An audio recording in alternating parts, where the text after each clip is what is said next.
Ladies and gentlemen, Patriots, trainers, and Pokemon enthusiasts alike, welcome back. Today we're celebrating America's birthday the best way we know how, with Pokemon battles, fireworks, freedom, backyard barbecues, and enough food to put a Snorlax into a food coma. This year, Uncle Sam himself has issued a challenge. He wants to know which trainers have what it takes to defend the Stars and Stripes and stand tall as champions of the 4th of July. So I've assembled a team built entirely around iconic symbols of America. First up, we have Braviary, leading the charge as the embodiment of freedom itself. Inspired by the bald eagle, Braviary represents courage, independence, and the American spirit. Next up, charging onto the battlefield, we have Tauros, carrying the legacy of the Wild West. Cowboys, cattle drives, open plains, and frontier legends. Tauros is Americana through and through.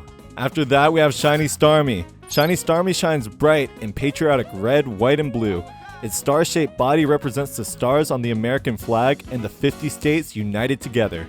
Next up, we have Shiny Emboar bringing the fireworks. Between its patriotic colors and explosive fire-type attacks, Emboar perfectly captures the energy of Independence Day.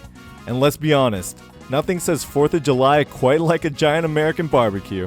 After that, Bouffalant stands proud as a tribute to the American bison, one of the nation's most iconic animals. Strong, resilient, and unmistakably American, Bouffalant represents the spirit of the frontier. And finally, Snorlax. Every 4th of July celebration needs someone manning the grill and eating way too many hot dogs, burgers, ribs, and desserts. If freedom means eating until you can't move, Snorlax is the most patriotic Pokemon on the team. But this isn't just about celebrating America. There are prizes on the line. Any trainer who defeats Uncle Sam's 4th of July team will receive 1 million Pokeyen and a collection of US party bags.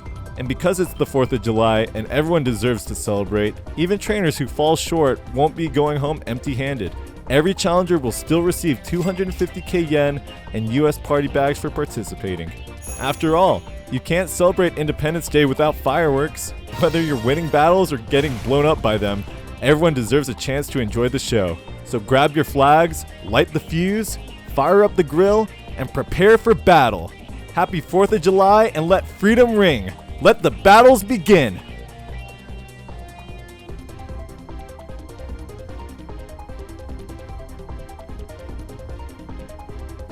Alright boys and girls, let's get into the first firework. The first battle of the day, and it starts exactly the way I want it to. Snorlax being an absolute menace. We're stacking curses, shrugging off reflect buffered hits, body slamming through ghost types. Literally, body slam doesn't affect ghosts, so Chandelure keeps thinking it's safe, and I keep walking right through it. 5 times total. 5 times. A classic. The highlight reel. Togekiss comes in and thinks Aura Sphere is going to do something. It doesn't. Bronzong tries Earthquake. It doesn't work. The Snorlax freight train runs through almost the entire team. And then, just when it looks like he's going to win the whole thing, Honchkrow lands a foul play and sends the big boy out in style. Snorlax went out swinging. Well, resting. Then swinging. It was beautiful. The birds settle it in the end. Braviary meets Honchkrow, and my bird is simply superior. Freedom wins the first battle. 250k yen, a firework, a star piece. The 4th of July is officially open. Next up's battle 2, and this one hurts a little. Gliscor leads, I U-turn into Starmie, and Starmie one-shots the thing with Ice Beam immediately. Clean. I'm feeling good. Then Scissor shows up. I go Thunderbolt. Smart, right? They use Pursuit. Smart of them. I didn't switch, so I'm fine. But the crit hits anyway. Starmie goes down just from the cruelty of RNG. The rest of the battle is a chess match with burn damage on Snorlax the whole time, Bouffalant surviving on 4 HP like a lunatic, and Dragonite dancing in front of us with its multi-scale somehow back up. We couldn't stop the dance. We couldn't finish the dragon. First loss of the day. 1 million Pokeyen leaves my pocket. A firework and a star piece go with it. Happy 4th of July to that guy. Between Battle 2 and Battle 3, something dawns on me. I've been sending these guys into battle. Real battles. Hard-fought battles. And they don't even have names. They're fighting for their lives out there, and I haven't even done them the honor of a proper introduction. On the 4th of July of all days? That's a dishonor to the country. So I stop, I take a breath, and I name them. Freedom. Braviary. Of course. There was never any other option. The eagle deserves nothing less. Mickey D's, Tauros. The bull, aggressive, reliable, all-American. If that doesn't fit, I don't know what does. Tatanka, Buffalant, the bison. Tatanka means buffalo in Lakota. This name goes deep. This name means something. Embor, I can't rename Embor. The name has been there too long and Azula fits it perfectly. Some things are sacred. Starmie, same deal. Starmie is Starburst. Starmie's been Starburst forever. And there's the last one, the most important one, the big boy. He gets the most fitting nickname in the history of Pokemon nicknames on the 4th of July.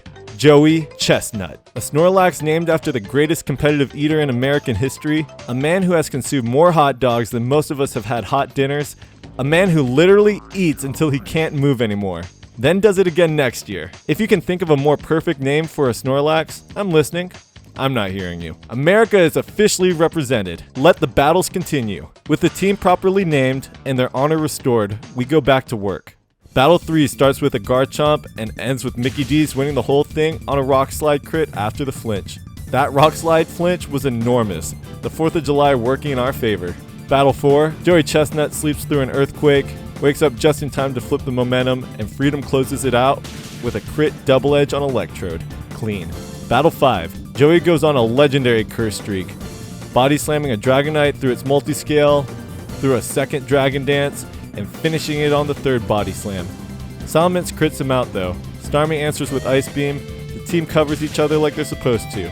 We win. Battle 6, we lose. Dragonite dances twice, Snorlax can't hold on, and Embor's Wild Charge crit takes out the dragon. But the recoil takes him out too. When the dust settles, we've got nothing left. Another million Poke-Yen. Another firework and star piece for the winner. The record sits at 4 wins, 2 losses. It's been a war out here. And then Battle 7 happens. Professor versus Professor. His name is Professor Birch, a fellow professor, a colleague, a man of science, same as me. And on the 4th of July, in the middle of one of the toughest days I've had in a long time, 4 wins, 2 losses, team a little battered, pockets a little lighter, Professor Birch walks up and wants to test the theory. Which professor is better? I am Professor Pine, and I'm about to make the case for coniferous superiority. He leads with Dragonite. Of course he does. The man is a professor. He doesn't mess around with setups. He opens with a fully evolved pseudo-legendary and dares you to answer it. I lead Freedom, my eagle, my opener, my guy, and I decide to be direct about it. No U-turn this time, no pivoting. I go straight double edge, asserting dominance. It does about as much as you'd expect Double Edge to do to a Dragonite with multi-scale up, which is not very much. But it's the premise! Come on. Birch answers with Dragon Claw, and it's not kind of Freedom. The Eagle goes down in one shot. Very tragic. Freedom gave everything on that first turn. It wasn't enough, but it was honest, and that counts for something on the 4th of July. It sent a message. With Freedom down, I bring in Starmie, and here's where it gets interesting, because Birch decides right then to swap his Dragonite out and send in his own Starmie. A Starmie duel. Earlier today in Battle 6, Starmie already won an honor battle against another Starmie. I said it then and I'll say it again now. My Starmie is superior. It's not an opinion, it's a scientific observation from a professor. The evidence? I fire Ice Beam. It barely tickles his Starmie. The thing's too sturdy to get one-shotted, but I'm faster. Before he can even blink, I follow it up with a Thunderbolt. His Starmie goes down. Superior Starmie, twice in one day? The data speaks for itself.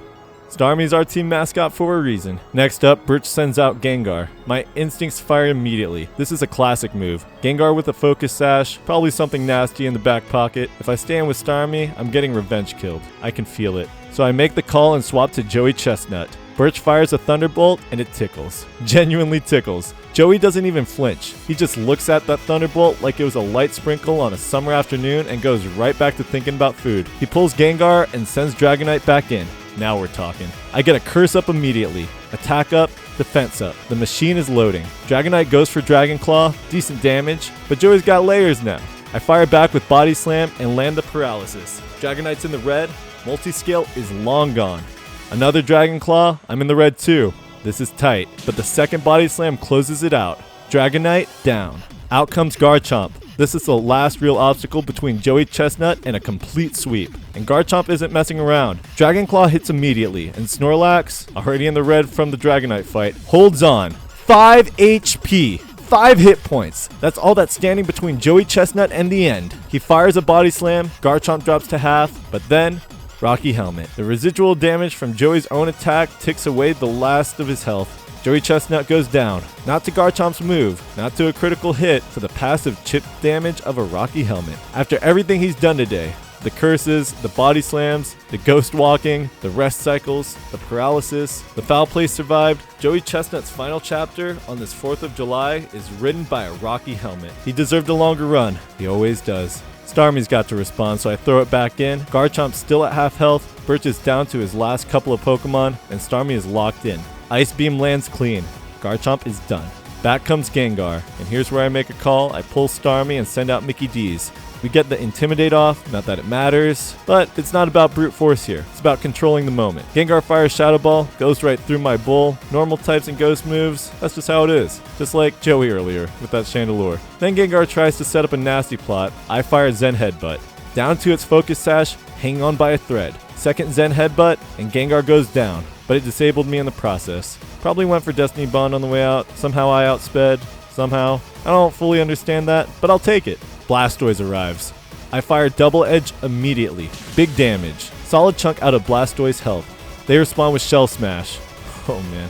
And then the White Herb activates, wiping away all the defense drops instantly. This Blastoise is now fully boosted, fully healthy on the White Herb side, and staring at a slightly damaged Tauros. Surf washes Mickey D's away. Tatanka steps in. Blastoise is fully boosted and dangerous. Tatanka eats a Surf and survives, then fires back with Head Charge.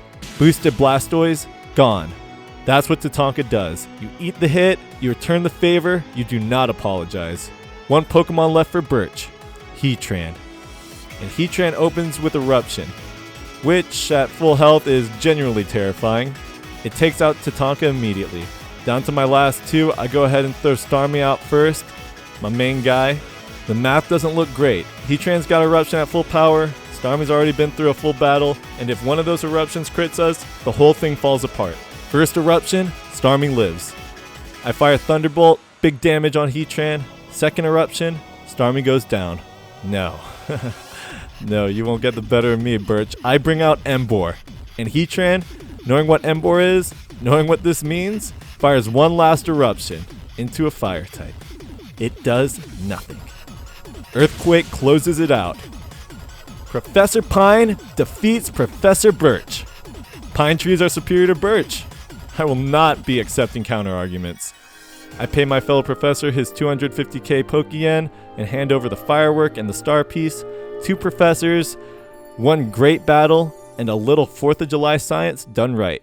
And we're not done yet. The 4th of July keeps going, because it always does. Battle 8, Pika's squad pushes hard, but Snorlax curses up while Charizard keeps missing focus misses. Zapdos hits just once too many. Incredible accuracy on that guy.